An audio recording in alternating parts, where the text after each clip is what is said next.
ഫെബ്രുവരി 29 വിശുദ്ധ Oswald. Canterbury arch bishop ആയിരുന്ന വിശുദ്ധ ഓഡോയുടെ സഹോദരപുത്രനാണ് വിശുദ്ധ ഓസ്വാൾഡ്. ഓഡോ അദ്ദേഹത്തെ പഠിപ്പിച്ച് വിഞ്ചെസ്റ്ററിലെ പുരോഹിതനാക്കി. എന്നാൽ അദ്ദേഹം ആ സ്ഥാനം ഉപേക്ഷിച്ച് ഫ്രാൻസിലെ ഫ്ലൂറിയിൽ സന്യാസ ജീവിതം ആരംഭിച്ചു. വിശുദ്ധ ഓഡോ മരണാസന്നനാണെന്ന് അറിഞ്ഞ ഓസ്വാൾഡ് ഇംഗ്ലണ്ടിൽ തിരിച്ചെത്തിയെങ്കിലും അപ്പോഴേക്കും അദ്ദേഹം മരിച്ചിരുന്നു. അതിനാൽ യോർക്കിലെ മെത്രാപ്പോലിത്ത ആയിരുന്ന തൻ്റെ മറ്റൊരു അമ്മാവനായ ഓസ്കിറ്റലിനൊപ്പം കുറേ നാൾ താമസിച്ചു.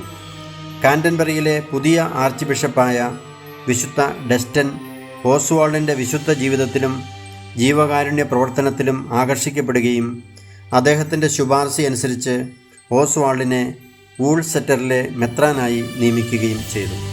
ഓസ്വാൾഡ് ഉടൻ തന്നെ വെസ്റ്റ്ബറിയിലും റാംസിയിലും സന്യാസാശ്രമങ്ങൾ സ്ഥാപിച്ചു. ആർച്ച് ബിഷപ്പ് ഡസ്റ്റൻ്റെ സഭാ നവീകരണ പ്രവർത്തനങ്ങൾക്ക് അദ്ദേഹം ശക്തമായ പിന്തുണ നൽകി. വൈദിക ബ്രഹ്മചര്യം നിർബന്ധമാക്കിക്കൊണ്ട് മാർപ്പാപ്പ പുറപ്പെടുവിച്ച കൽപ്പന ഇംഗ്ലണ്ടിൽ നടപ്പിലാക്കുന്നതിന് വിഞ്ചെസ്റ്ററിലെ മെത്രാൻ വിശുദ്ധ എതൽവാൾഡിനൊപ്പം പ്രവർത്തിക്കാൻ ഓസ്വാൾഡും നിയുക്തനായി. ഓസ്വാൾഡ് തൻ്റെ രൂപതയിൽ ചുറ്റി നടന്ന് പ്രസംഗിക്കുകയും വിശുദ്ധ ലിഖിതങ്ങൾ ശ്രദ്ധാപൂർവം പഠിക്കുന്നതിന് പരിശീലനം നൽകുകയും ചെയ്തു. ഒഴിവുള്ള സമയങ്ങളിലെല്ലാം അദ്ദേഹം വോൾസെറ്ററിൽ താൻ സ്ഥാപിച്ച ബെനഡിക്റ്റൻ ആശ്രമത്തിൽ പോയി സന്യാസ അഭ്യാസങ്ങളിൽ മുഴുകിയിരുന്നു.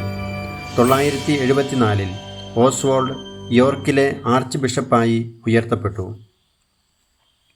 ഓസ്വാൾഡ് ദിവസം തോറും ദരിദ്രനായ 12 പേരുടെ പാദം കഴുകി ചുംബിക്കുകയും അവരോടൊത്ത് ഭക്ഷണം കഴിക്കുകയും ചെയ്യുക പതിവായിരുന്നു.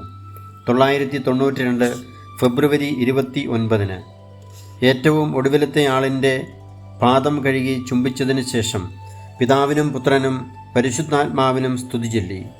ആ ക്ഷണത്തിൽ സമാധാനപൂർവം മരണം പ്രാപിക്കുകയും ചെയ്തു. വിശുദ്ധ ഓസ്വാൾഡ് അത്യധികം പ്രാധാന്യം കൽപ്പിച്ചിരുന്ന വിശുദ്ധ ബെനഡിക്റ്റിൻ്റെ ഒരു ഉപദേശശകലമുണ്ട്. ദൈവത്തിന് സ്വയം സമർപ്പിക്കുവാൻ ആഗ്രഹിക്കുന്നവർ എല്ലാ ഭൗമിക വസ്തുക്കളെയും ചവിട്ടിത്തേക്കണം. ദൈവമല്ലാത്തവ ഉപേക്ഷിക്കണം. ഭൗമിക സ്നേഹങ്ങൾ വർജിക്കണം. സ്വന്തം ഇഷ്ടം വർജിക്കുന്നവർ മാത്രമേ ദൈവസ്നേഹത്തിൽ പുരോഗമിക്കുകയുള്ളൂ.